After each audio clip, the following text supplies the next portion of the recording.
Animate CC की class number 25 में। आज की इस क्लास में हम सीखेंगे आप कैसे एनिमेट सीसी के अंदर फ्लैश के अंदर कैरेक्टर बना सकते हैं, बैकग्राउंड बना सकते हैं।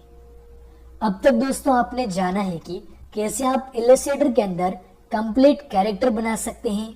अगर आपको बैकग्राउंड बनाना है तो वो आप कैसे इलस्ट्रेटर के अंदर बना सकते हैं। लेकिन आज हम एनिमेट सीसी के अंदर कैरेक्टर बनाना सीखने वाले हैं। थोड़ा कुछ मैं आपको बताऊंगा, सिखाऊंगा, उसके बाद में सारा आपको बनाना है। प्रैक्टिस आपको करनी है और जो भी आप प्रैक्टिस करते हो उसको आप ज्ञान बुक लर्निंग ऐप के चैट सेक्शन में भेज सकते हो, ग्रुप के अंदर भेज सकते हो या फिर व्हाट्सएप पर भी भेज सकते हो, ताकि आप जो भी काम करते हो, आप जो भी प्रैक्टिस करते हो वो मेरी नज़र में रह सके और आप कैसा सीख रहे हो मुझे पता चल सके। चलिए शुरू कर लेते हैं। अब यहाँ पर ये जो कैरेक्टर है वो आप देख सकते हो अलग अलग पोज के अंदर है। तो ये जो कैरेक्टर है इसको हम एनिमेट सीसी के अंदर इंपोर्ट करते हैं। ठीक है, तो यहाँ पर अभी हम फुल एचडी पे क्लिक करके एक ब्लैंक डॉक्यूमेंट क्रिएट कर लेते हैं। ये अपन ने फाइल क्रिएट कर ली। अभी हम क्या करते हैं, जैसे इलस्ट्रेटर के अंदर इंपोर्ट करते हैं ठीक वैसे इसको भी हम इंपोर्ट करेंगे। ओके, अब यहाँ पर क्यू प्रेस करके हम इसको बड़ा कर लेते हैं और लेयर को हम लॉक कर लेते हैं और एक नया लेयर क्रिएट कर लेते हैं। अब आप सभी का एक सवाल रहता है कि अब तक हम इलस्ट्रेटर के अंदर क्यों बना रहे थे, एनिमेट सीसी हमने यूज क्यों नहीं किया कैरेक्टर बनाने के लिए। तो मैं आपको बताना चाहूँगा इलस्ट्रेटर काफ़ी आसान है और एनिमेट सीसी के अंदर कैरेक्टर बनाना काफ़ी मुश्किल है।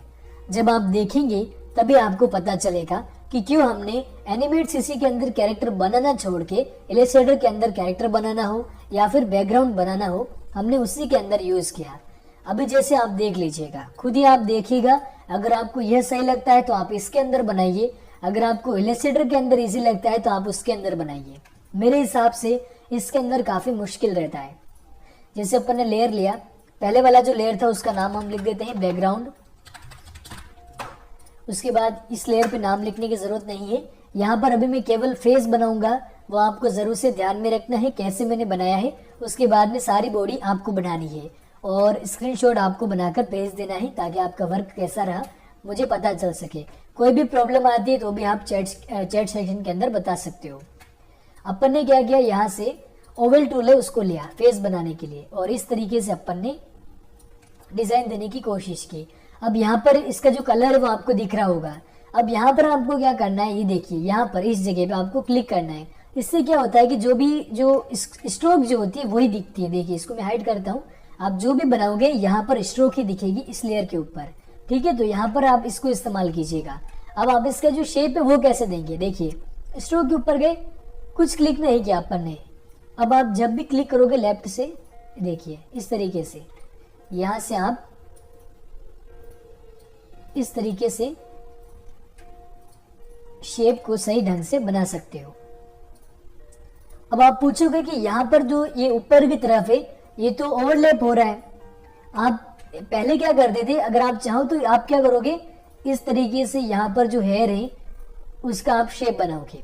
तो ये आपको नहीं बनाना है।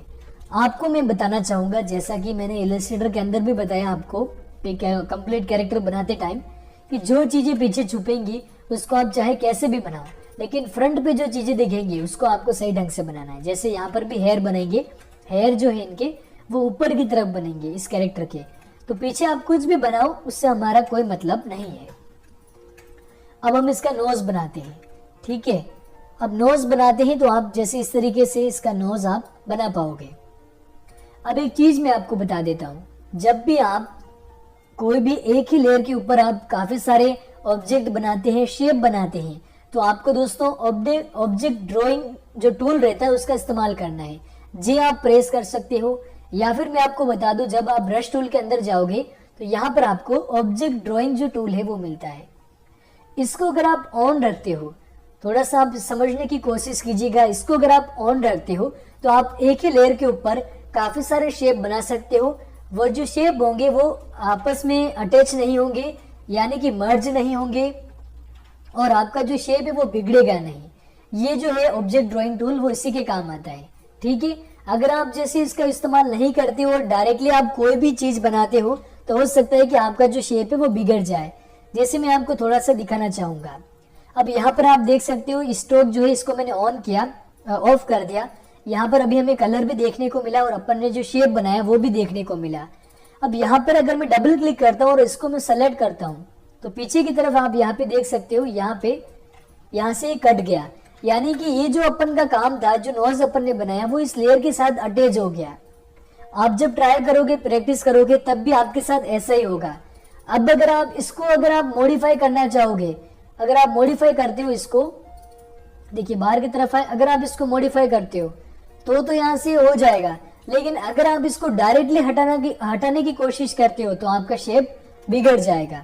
तो ये चीज आप जरूर से ध्यान में रखना। अगर आपको अटैच नहीं करवाना है, सब कुछ आपको अलग अलग बनाना है, तो आप ब्रश टूल के अंदर जाकर इसको आप ऑन रख सकते हो। और उसके बाद मैंने यहाँ से ये टूल लिया। अब जैसे मैंने यहाँ पर ये चीज बनाई, ठीक है।